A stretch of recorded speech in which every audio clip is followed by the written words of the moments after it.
అందరికీ నమస్కారం. ఈరోజు కథ విడువను లేచెల్లి పార్ట్ 100. రచించిన వారు నళిని గారు. ఇక కథలోకి వెళ్తే, స్నానం చేసి రూమ్లోకి వచ్చి నైట్ డ్రెస్లో రెడీ అయి శ్రావణి కోసం ఎదురు చూస్తూ ఉన్నాడు అభి.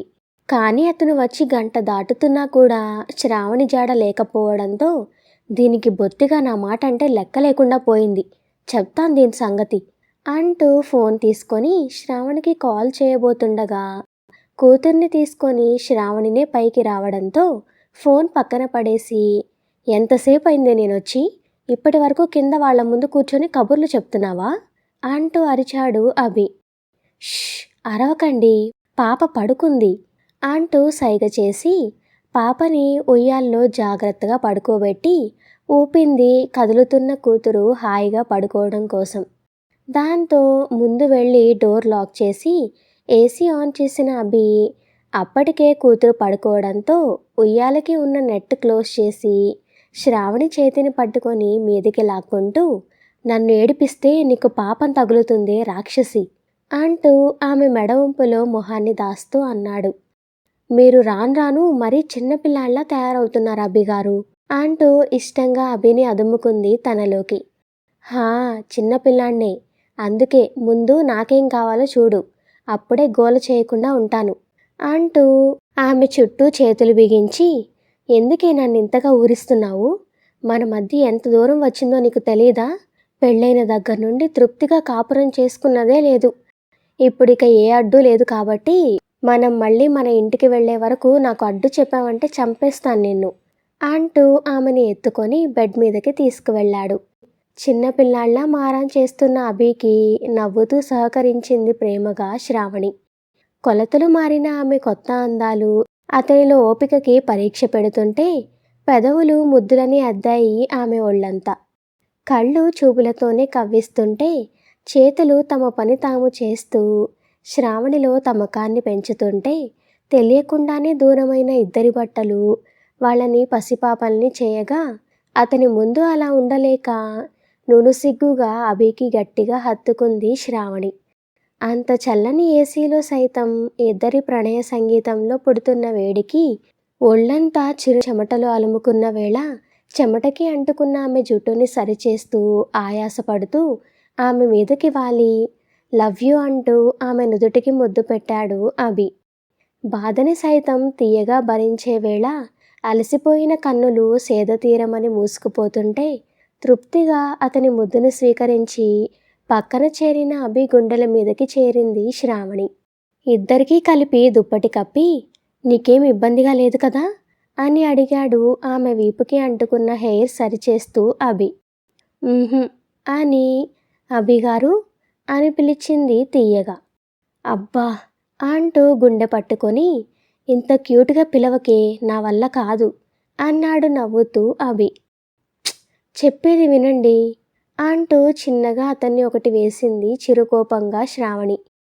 ఆమె కోపానికి నవ్వుకుంటూ ఆమె చేతి వేళ్లని తన చేతి వేళ్లతో బంధించి, సరే చెప్పు అన్నాడు ఆమె తల మీద ముద్దు పెడుతూ. మామయ్య వాళ్ళు పాపకి నామకరణం గ్రాండ్గా చేయాలని అనుకుంటున్నారు. ఓ అంటూ ఆమె చేతికి ముద్దు పెట్టాడు. మరి పాపకి ఏం పేరు పెట్టాలని అనుకుంటున్నారు మీరు? పాప పుట్టిన సమయం బట్టి హా లెటర్ మంచిదని చెప్పారంట పంతులు గారు. డాడీ అక్కడ కనుక్కున్నారు. మరి మీరు పేరు ఆలోచించారా ఆ లెటర్తో? హా. ఏం పేరు? చెప్పను, సీక్రెట్ అంటూ ఆమె చెవి మీద ముద్దు పెట్టాడు చిన్నగా. అబ్బా చెప్పండి అభిగారు.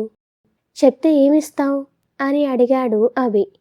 తల ఎత్తి అల్లరిగా నవ్వుతూ అతని కళ్ళు చూసి, నేనిచ్చే వరకు మీరెప్పుడు ఆగారు? ముందు పేరేంటో చెప్పండి, తర్వాత మీ డీల్ గురించి మాట్లాడుకుందాం. నో, ఫస్ట్ డీల్, తర్వాతనే ఏదైనా అంటూ దుప్పటి లోపల నుండి ఆమె నడుముని చిన్నగా ప్రెస్ చేశాడు అభి నవ్వుతూ. ఆ అని చిన్నగా అరిచి, సరే మీరేం చెప్తే అదే, ఇప్పుడైనా పేరు చెప్పండి అని అడిగింది ఆత్రంగా. అయితే నేను చెప్పినట్టు చేయాలి ఇక్కడ ఉన్నన్ని రోజులు. కావాలని విసిగిస్తున్న అతన్ని కోపంగా చూస్తూ, అసలు నాకేం చెప్పొద్దులే, మీరు వెళ్ళండి అంటూ బెడ్ మీద నుండి లేవబోతున్న ఆమె చేతిని పట్టుకొని తన మీదకి లాక్కుంటూ, ఏంటే నీ కోపం కూడా వస్తుందా అని అడిగాడు ఆమె మొహాన్ని చేతుల్లోకి తీసుకొని మెల్లగా నిమురుతూ. లేకపోతే ఏంటి, మీరు కావాలనే నన్ను ఏడిపిస్తున్నారు. ఓకే, సారీ, ఇంకేడిపించను సరేనా అంటూ ఆమె పెదవుల మీద పెక్కిచ్చి, హర్షిత కానీ హరిణి కానీ అనుకున్నా, బట్ వీటిల్లో నీకేది నచ్చుతుందో తెలియక నువ్వు సెలెక్ట్ చేస్తావని ఆగాను. ఆ మాటకి నవ్వుతూ, మీకు ఏ పేరు నచ్చింది అని అడిగింది అతని గుండె మీద మొహాన్ని పెట్టి.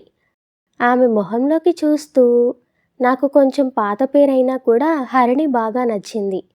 ఎందుకంటే నీ పేరుకి కొంచెం సిమిలర్గా ఉంది కదా అంటూ ఆమె మొహం మీదకి పడుతున్న హెయిర్ని చెవి వెనక్కి పెట్టాడు. నా పేరులా ఉంటుందని కాదు కానీ మీ ఇష్టమే నా ఇష్టం అభి గారు అంటూ గట్టిగా హత్తుకుంది ప్రేమగా శ్రావణి. నవ్వుతూ ఆమెని తనలోకి మరింత లాక్కున్నాడు అభి.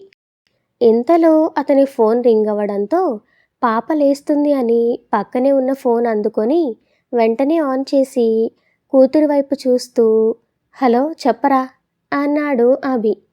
దాంతో గోపి నుండి అని అర్థమై మెల్లగా అభి మీద నుండి లేచి దుప్పటితో పాటు బెడ్ దిగి వాష్రూంలోకి వెళ్ళింది శ్రావణి. ఏంట్రా చెప్పేది, మీరొచ్చింది నా పెళ్లి కోసమేనా లేదంటే ఏమైనా పర్సనల్ పనుల కోసం వచ్చారా అంటున్న గోపి మాటలకి, అదేంట్రా అలా అంటావు అంటూ బెడ్ దిగి తన డ్రెస్ వేసుకున్నాడు అభి. లేకపోతే ఇంతవరకు ఇటువైపుకి కనీసం చూడను కూడా చూడలేదు, మరి ఇంకేమనుకోవాలి నేను అంటూ కోపంగా అరిచాడు గోపి. అబ్బా, ఈవినింగ్ వస్తాంరా బాబు. ఓ, తమరు చుట్టాలు బంధువులు వచ్చినట్టు వస్తారా? ఉఫ్, అలా అని నేనెప్పుడు చెప్పానురా? మరి నువ్వు మాట్లాడేది అలానే ఉంది. అలా వచ్చేది వాళ్లే, ఇంట్లో వాళ్ళు కాదు. అబ్బా సరేరా బాబు, ఇప్పుడే వస్తున్నాం. దట్స్ గుడ్, త్వరగా రండి. వచ్చేటప్పుడు చిన్ని బంగారంని కూడా తీసుకుని రండి, నేను చూడాలి. అలాగే అని ఇంతలో శ్రావణి ఫ్రెష్ అయి రావడంతో, గోపి ఫోన్ చేశాడే, అందరినీ ఇప్పటికిప్పుడే రమ్మని చెప్తున్నాడు. అవునా, భోజనం చేసి వెళ్దాం అబ్బి గారు. అప్పుడు వాడు మనల్ని తింటాడు. ఏం వద్దు, అందరినీ రెడీ అవ్వమని చెప్పి నువ్వు కూడా రెడీ అవ్వు. అలాగే పాపకి 2 జతల బట్టలతో పాటు తనకు కావలసినవి కూడా రెడీ చెయ్యి, వెళ్దాం అంటూ కిందకి వెళ్ళాడు అభి. పెళ్లి పందిరి వేయిస్తూ గోపి వాళ్ళ నాన్న వంట వాళ్ళు చేస్తున్న పిండి వంటలను చీమలెక్కకుండా జాగ్రత్త చేస్తూ వాళ్ళ అమ్మ ఇద్దరూ బిజీగా ఉండగా, ఇంతలో కార్ సౌండ్ విని లోపల గోపి బయటకు వచ్చాడు. ముందుగా పాపతో ముందు కూర్చున్న శ్రావణి డోర్ తీయడంతో తన దగ్గరికి వెళ్ళి ఆమె చేతిలో ఉన్న బుజ్జిదాన్ని అందుకొని నవ్వుకుంటూ తనకి ముద్దులు పెట్టాడు గోపి. ఈలోపు శ్రావణి, అభి, హరిత, సతీష్, స్నేహ అందరూ కార్ దిగగా గోపి మీసాలు గుచ్చుకొని బుడ్డది టాప్ లేచిపోయేలా ఏడవడం మొదలుపెట్టింది. దాంతో అరెరే చిన్ని బంగారం, సారీ నాన్న అంటూ తనే పాపని ఎత్తుకొని సముదాయించడంతో ఏడుపు మాని గోపి భుజం మీద నుండి అక్కడ ఉన్న వాళ్ళని చూస్తూ పడుకుంది బుజ్జిది.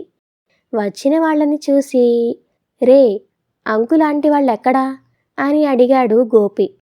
వస్తున్నారులే పద అంటూ అందరూ కలిసి లోపలికి వెళ్ళగా వాళ్ళకి మర్యాదలు చేయడంలో బిజీ అయ్యారు గోపి వాళ్ళ పేరెంట్స్ ఇద్దరు. ఆంటీ, అంకుల్, మీరు మాకు మర్యాదలేం చేయాల్సిన అవసరం లేదు. ముందు మీరు పనులు చూడండి, ఏమైనా ఉంటే మాకు కూడా చెప్పండి అన్నాడు అభి. ముందు అందరూ కలిసి భోజనం చేయండి, ఆ తర్వాత పనులు చూడొచ్చు అని కంగారు పడుతున్న ఆవిడకి హెల్ప్ చేశారు అందరికీ వడ్డించడంలో శ్రావణి, హరిత ఇద్దరు. ఇంతలో మిగిలిన వాళ్ళు కూడా రావడంతో అందరూ కలిసి తలా ఒక పని చేయడంతో తర్వాత రోజు గోపికి పెట్టబోయే నలుగు కోసం కూడా పనులు కంప్లీట్ అయ్యి ఏదీ మర్చిపోకుండా అన్నీ రెడీ చేసుకొని పెట్టుకొని అలసిపోయి అందరూ కాసేపు కూర్చొని ఏ పనులు ఏ టైంకి అవ్వాలో టైం టేబుల్ ప్రిపేర్ చేసుకుంటూ ఉంటే ఈ పిల్ల బ్యాచ్ అంతా కలిసి తర్వాత రోజు సాయంత్రానికి అందరికీ మెహందీ కావాలని పట్టుపట్టి గోపిని విసిగించడం మొదలుపెట్టారు. వాళ్ళ అరుపులు గోల తట్టుకోలేక అలాగే అంటూ వాళ్ళందరినీ శాంతింపచేసి మెహందీ పెట్టడం కోసం ఒక అమ్మాయిని పంపించమని ధరణికి కాల్ చేసి చెప్పాడు గోపి. అలా ఆ రాత్రి గడిచిపోగా రాత్రి 10 దాటిన తర్వాత అందరూ కలిసి అక్కడి నుండి ఇంటికి బయలుదేరుతుండగా ఎర్లీ మార్నింగ్ 4కి అంతా అక్కడికి రావాలని వాళ్ళకి గట్టిగా చెప్పి పంపించాడు గోపి. అనుకున్న దానికంటే కాస్త ముందుగానే వచ్చి శుభప్రదమైన యెల్లో కలర్ థీమ్‌తో అక్కడ అంతా కళకళలాడేలా తయారై అన్ని పనులు చూసుకున్నారు అందరూ. దాంతో గోపీకి నలుగు పెట్టే కార్యక్రమం సరదాగా నవ్వులు, ఆటల మధ్య అయిపోతే తర్వాత అతనికి మంగళ స్నానాలు చేయించారు. ఆ మంగళ స్నానాలలో అందరూ సంతోషంగా చిన్నపిల్లలుగా మారి ఆడుకుంటే, అభి మాత్రం శ్రావణిని తడపడంలో ఏ అవకాశం వదులుకోకుండా ఆమెని తరిమి తరిమి చివరికి గడ్డివాము దగ్గర చిక్కిన ఆమెని పసుపు నీళ్లతో పూర్తిగా తడిపి ముద్ద చేసి, తడిచిపోయి చీర ఒంటికి అంటుకొని ఏడుస్తున్న ఆమెని దగ్గరికి తీసుకొని, "ఈ పసుపు రంగు చీరలో భలే మెరిసిపోతున్నావే" అంటూ అటు ఇటు చూసి అక్కడ ఎవరూ లేకపోవడంతో ఆమె పెదవులు అందుకొని 2 నిమిషాలకి వదిలి నవ్వుతూ ఆమె వైపు చూసి కన్ను కొట్టాడు. దాంతో సిగ్గుగా అతన్ని హత్తుకుంది శ్రావణి. అలా చాలా సంతోషంగా, సరదాగా ఆ రోజు గడిచిపోతే తర్వాత అందరూ ఫ్రెష్ అయ్యి గ్రీన్ కలర్ థీమ్‌తో ఆడపిల్లలందరూ మెహందీ పెట్టించుకొని అందరితో సేవలు చేయించుకుంటుంటే, పెద్దవాళ్ళు తర్వాత రోజు పెళ్లి కావడంతో ఫంక్షన్ హాల్ దగ్గరికి తీసుకువెళ్లాల్సిన వాటిని సర్దుకోవడంలో బిజీ అయ్యారు. ఇంకో పక్క నిమిషానికొక వీడియో కాల్ చేస్తూ గోపీని అక్కడ జరిగే సందడిని చూస్తూ, "ఇక చాల్లేవే" అని కాల్ కట్ చేస్తాను అంటున్న గోపీతో గొడవపడి, "నీ దగ్గర అందరూ ఉన్నారు, నా దగ్గర ఎవరూ లేరని" గోల చేస్తూ ఆ రోజుని ముందుకి నెట్టింది ధరణి. స్టోరీ ఇంకా కొనసాగుతుంది. నెక్స్ట్ పార్ట్ కావాలి అంటే వీడియోని తప్పకుండా లైక్ చేసి కామెంట్ చేయండి. అలాగే మన ఛానల్ని సబ్స్క్రైబ్ చేసుకోండి. Thank you for listening.